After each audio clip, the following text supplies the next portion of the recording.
Nepal premiere league season 1 का gross total देख करके आई एम श्योर आप में से बहुत लोग काफी खुश हुए होंगे कि यार मतलब एक सीजन में 27 करोड़ रुपए कमा लिए। लेकिन यहां पर बात सिर्फ एक सीजन की या 27 करोड़ की नहीं है। यहां पर बात जो आज हम करने वाले हैं वो सीजन 2 और उसके बाद आने वाले सीजन्स के कंपैरिजन में जो अदर बड़ी लीग्स चल रही है, जैसे बांग्लादेश प्रीमियर लीग जो चल रही है या फिर पाकिस्तान सुपर लीग जो चल रही है, कितना टाइम लग सकता है एनपीएल को वहां तक पहुंचने में। और अगर आप में से किसी को लग रहा है कि यार क्या बात कर रहे हो, मतलब वो अभी लीग्स बहुत पुरानी और बहुत ऊपर तक है, तो मैं आपके सामने रेवेन्यू के नंबर्स रखूंगा।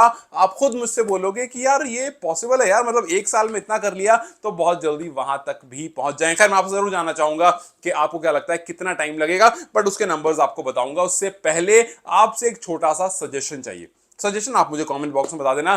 दरअसल एनपीएल जो सीजन 2 का ऑक्शन होने वाला है वो होगा अगस्त 9 को, एंड आई एम प्लानिंग कि हम वॉच अलोंग करें। अब वॉच अलोंग से फायदा ये होगा कि लेट्स से ऑक्शन चल रहा है, हम साथ में देख रहे हैं। अब डोमेस्टिक में बहुत सारे ऐसे प्लेयर हैं नेपाल के जिनको मैं उतनी क्लोजली फॉलो नहीं करता हूं। सो अगर लेट्स से कोई एक्सवाईजी प्लेयर निकल कर आता है, आप लोगों को पता होगा, सो आप मेरे साथ देख रहे होगे, आप मुझे उसी टाइम बता सकते हो कि ये कैसा प्लेयर है, अच्छा है, बुरा है क्या नहीं है, क्या क्या खासियत और किस टीम में जाने से ज्यादा फायदा है। इस तरह का हम एक डिस्कशन कर सकते हैं। सो मैंने सोचा यार एक वॉच अलोंग करते हैं। और हालांकि एक प्रॉब्लम है, प्रॉब्लम यह है कि शायद वो वॉच अलोंग जो करूं वो मैं पूरे एनपीएल ऑक्शन का ना कर पाऊं, बिकॉज जाहिर सी बात है दूसरे पेजेस भी और उस पर वीडियोस डाली होती है। सो उस केस में हो सकता है कि मैं एक वॉच अलोंग करूं हाफ एन आवर 1 आवर और फिर बीच में छोटा सा ब्रेक लूं, उस वाले पेज के लिए थोड़ा काम करके वापस आऊं और फिर साथ में वॉच अलोंग करूं। सो वो कैसे करेंगे वो तो खैर उस दिन डिसाइड कर लेंगे, टाइमिंग देख कर कितना लंबा चलने वाला ऑक्शन ऑल दैट। लेकिन मैं आपसे जरूर जानना चाहता हूं कि हाउ इज द आइडिया, और क्या उस टाइम पर वॉच अलोंग करना सही रहेगा या फिर उस पूरे ऑक्शन के बाद एक वीडियो ऑल टुगेदर एक मिला जुलाकर एक हाइलाइट्स करके वीडियो बनाना ज्यादा बेहतर रहेगा। आप मुझे कमेंट सेक्शन में बता देना और जो भी मुझे मेजॉरिटी लगेगा उस हिसाब से मैं उस दिन का डिसाइड करूंगा, ठीक है। ओके, सो अब एनपीएल ऑक्शन जब होगा तो वहां पर देखेंगे, लेकिन फिलहाल इस वीडियो पर आते हैं लौट करके।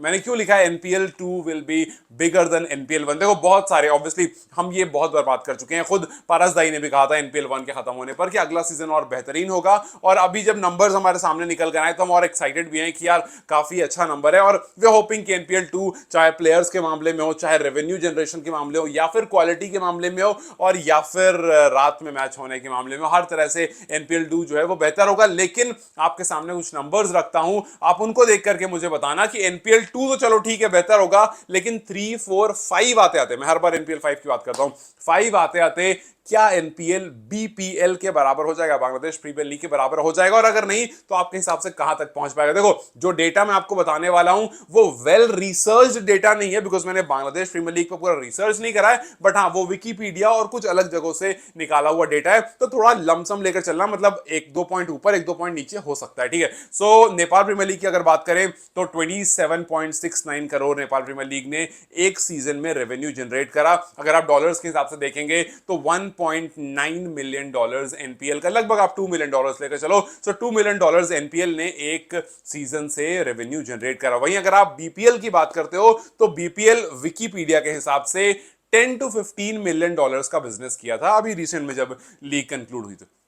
अब आप मुझे बताओ कि बांग्लादेश प्रीमियर लीग 10 से 15 डॉलर के आसपास, 10 से 15 मिलियन डॉलर के आसपास क्या अगर रेवेन्यू जनरेट करता है अपने एक सीजन से, और नेपाल प्रीमियर लीग जो एक सीजन से 2 मिलियन डॉलर जनरेट कर चुका है, फर्स्ट सीजन रहा है। देखो बहुत सारे फैक्टर्स हैं, पहला फर्स्ट सीजन रहा है, दूसरा कि भाई ये जो लीग है ये एक एसोसिएट नेशन की लीग है जिसको स्टार्ट करने में बहुत मेहनत लगी और बहुत कन्विंस करना पड़ा है। ये ऐसा नहीं है कि आपके पास लीग हैं, आप एक डेस्टिनेशन हो, आपको लोग बहुत फॉलो कर रहे हैं, नहीं नहीं नहीं, यहां पर एनपीएल जो है वो उतना फॉलो नहीं किया जाता अगर पारस दई और पुश नहीं करते, स्पोर्ट्स पर वहां पर फीचर नहीं होता, तो ऐसे बहुत सारी चीजें। बट स्टिल आप एक एसोसिएट नेशन पर आकर के 2.2 लगभग 2 मिलियन डॉलर्स का बिजनेस करना is a very good number. लेकिन आप मुझे ये बताओ कि बीपीएल का जो लमसम अमाउंट है वो 10 to 15 मिलियन डॉलर्स है, और एनपीएल अगर एक सीजन में 2 मिलियन डॉलर्स निकाल सकता है, व्हाट डू यू थिंक कितना सीजन आते, क्या एनपीएल 5 आते आते रेवेन्यू जनरेशन में वो बांग्लादेश प्रीमियर लीग को टक्कर दे सकता है? नहीं, वो जो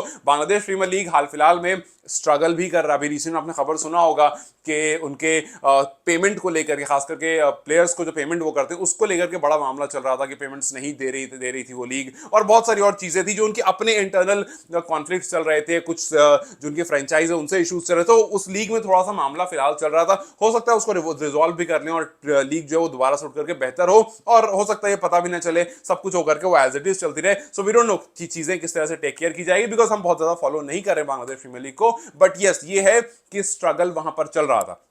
सो 10 से 15 मिलियन डॉलर उनका रेवेन्यू है। How soon do you think कि एनपीएल वहां तक पहुंच सकता है, मुझे कमेंट्स जरूर बताना। खैर, उसके बाद पाकिस्तान सुपर लीग की अगर बात करें तो पाकिस्तान वाला डेटा मैंने निकाला है पाकिस्तान गल्फ इकोनॉमिस्ट से। पाकिस्तान सुपर लीग जो है वो लगभग 36 मिलियन डॉलर्स का बिजनेस किया था अभी उसने रिसेंटली कंक्लूडेड लीग में। तो ये भी पाक गल्फ इकोनॉमिस्ट से निकाला हुआ डेटा है, कुछ 19-20 हो सकता है। सो 36 मिलियन डॉलर पीएसएल ने किया, जो कि सोचो काफी टाइम से पीएसएल चलता है और पीएसएल एक अच्छे लेवल पर खेलने वाली लीग है, और एक साल में एनपीएल जो है वो लगभग 2 मिलियन डॉलर्स का रेवेन्यू जनरेशन करता है। How soon do you think, BPL पर रहते हैं, पाकिस्तान सुपर लीग थोड़ी सी फिर भी दूर है, but just to get an idea कि जो आसपास की लीग चल रही है वो कितना रेवेन्यू जनरेट करता है। सो बीपीएल और पीएसएल जो है ना, ये थोड़ा सा कंपटीशन वाला आप हिसाब सोच सकते हो, हालांकि बहुत दूर वाला कंपटीशन, एकदम इमीडिएट कंपटीशन नहीं है, बट ठीक है आप सोच सकते हो कि ये लीग्स हैं जिन पर टारगेट किया सकता है कि यार हम 5 साल में या 10 साल में कहां तक पहुंच सकते हैं। खैर, अगर आपको सिर्फ just to give you a number IPL के बारे में जानना है, सो आईपीएल जो वो लगभग 10 to 16 बिलियन डॉलर्स का रेवेन्यू जनरेट करता है, which is obviously very very high. So just to get an idea कि कहां से शुरू होती है चीज और कहां तक पहुंच जाती है। और एनपीएल जो है वो आने वाले टाइम में सिर्फ सीजन 2 में नहीं, 3, 4, 5, 6 आते आते क्या बांग्लादेश प्रीमियर लीग तक वो टच कर पाएगा। बिकॉज हालांकि अभी एसोसिएट नेशन का एक पंगा तो जरूर है कि भाई टेस्ट नेशन प्लेयर को आप लाने में बड़ी मुश्किल होती है। हाल फिलहाल में पारसदाई ने भी कहा था कि अभी उसमें हम कुछ नहीं कर सकते बिकॉज जो पुराने बैगेज हैं वो क्लियर नहीं हो रहे। सो फिलहाल एक साल का जो भी रेवेन्यू जनरेट हुआ है 27 सीआर का, उसको 5th सीजन आते आते क्या वो बीपीएल तक पहुंच जाएगा या और ज्यादा टाइम लगेगा या और कम टाइम लगेगा, जो भी आपको लगता है वो मुझे जरूर बताना। खैर, देखो कुछ चीजें हैं जहां पर एनपीएल को खास ध्यान देना पड़ेगा जिससे चीजें बेहतर हो। सबसे पहली चीज ब्रॉडकास्टिंग राइट। ब्रॉडकास्टिंग राइट जैसे ही अभी 2-3 सीजन हो जाएंगे, थोड़ा सा नाम हो जाएगा, कुछ बहुत अच्छे इवेंट्स हो जाएंगे, कुछ बहुत अच्छे, मतलब कोई ऐसी चीज जो रील्स पर बहुत वायरल हो जाएगा, कुछ ऐसी चीज जहां से एनपीएल दुनिया में फैल जाए। सो कुछ कहीं कहीं से कुछ कुछ चीजें करके आपको इसको इतना बड़ा कर देना है कि ये जो एनपीएल जो नेपाल में हो रहा है इसकी कवरेज ऑस्ट्रेलिया में होनी शुरू है। मतलब I am talking about the distance कि भाई एक एंड में लीग हो रही है, दूसरे एंड में कवरेज हो रहा है। सो ऑटोमेटिकली ब्रॉडकास्टर्स जो हैं वो आप पर फोकस करने लगेंगे, और फिर जब आप ब्रॉडकास्टिंग राइट और जो मीडिया राइट आप बेचने लगोगे, उसके बाद ये जो रेवेन्यू है ना ये ऑटोमेटिकली बूम हो जाएगा। तो अब देखना है कि कितना टाइम उसमें लगता है कि आप वो,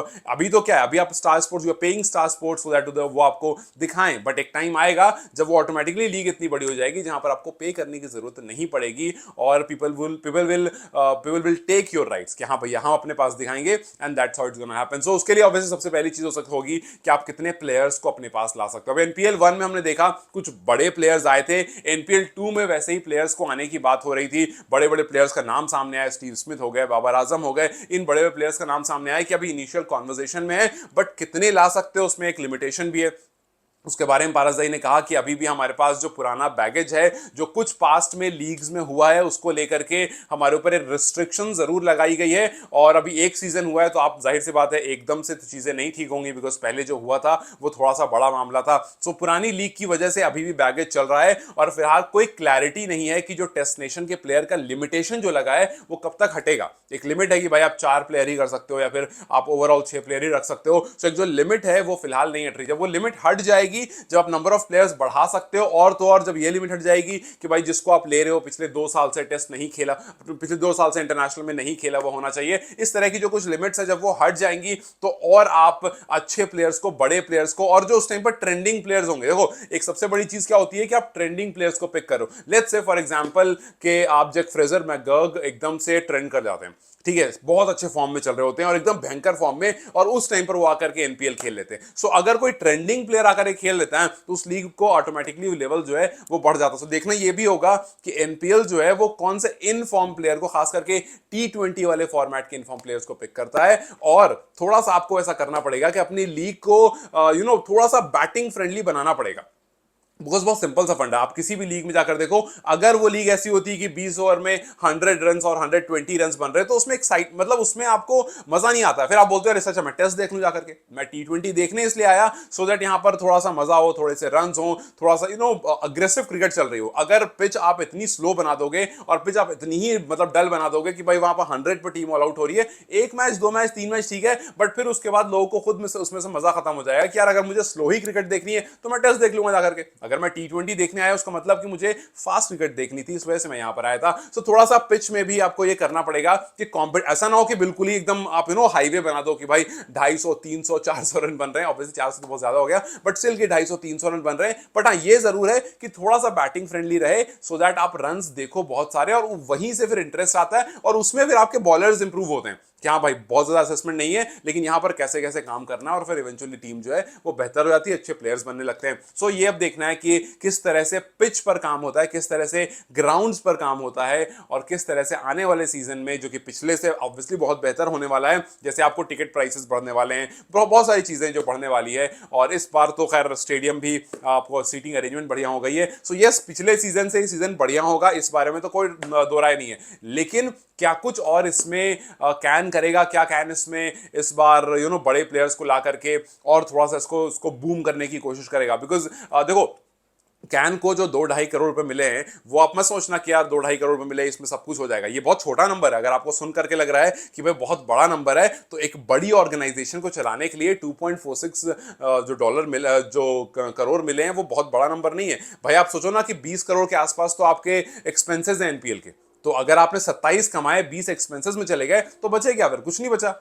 मतलब आप इस तरह से मत देखो कि भाई 2 करोड़ 2.5 करोड़ मिल गए। नहीं, एक आदमी को नहीं मिला है, एक बहुत बड़ी ऑर्गेनाइजेशन को मिला है, और उसके पास जो काम है ना वो कम से कम 50 करोड़ का होगा। सो उसको 2.5 करोड़ मिला है, उसमें बहुत टाइम लगने वाला है। So no, 2.4 crore is not a big number. In fact 27 crore is not a big number एक बड़ी लीग के लिए। वो धीरे धीरे बड़ा होगा। आप इंडिविजुअल के हिसाब से सोचोगे, आपको लगेगा यार 27 करोड़ की बात हो रही है, but it's a very small number. और आने वाले टाइम में वी होप कि ये नंबर जो है वो और बड़ा होगा, और लीग्स जो है वो बड़े बड़े प्लेयर को ला पाएगी, उनको अच्छा अमाउंट दे पाएगी। बिकॉज सारा खेल यही है कि आप प्लेयर्स तो ले आओगे, बट अच्छा अमाउंट जब उनको दोगे तो वो अपने शेड्यूल में फ्री टाइम निकाल लेंगे। चलो यार 20 दिन के लिए हम इस अमाउंट के लिए तो 20 दिन के लिए आकर खेल सकते हैं। तो अब देखना बस ये है कि कितनी जल्दी एनपीएल जो है वो बीपीएल जैसी लीग को टक्कर देगा, और तो और कितनी जल्दी वो बड़े बड़े प्लेयर्स को बुलाना, एक्टिव प्लेयर्स को, जो इन फॉर्म प्लेयर्स हैं उनको बुलाना शुरू करेगा, और कितनी जल्दी ये जो पुराना बैगेज चला रहा है उसकी लिमिटेशन और रिस्ट्रिक्शन हटेगी, सो दैट थोड़ा और खुल करके ये लीग जो है एक्सप्लोर कर सकेगी।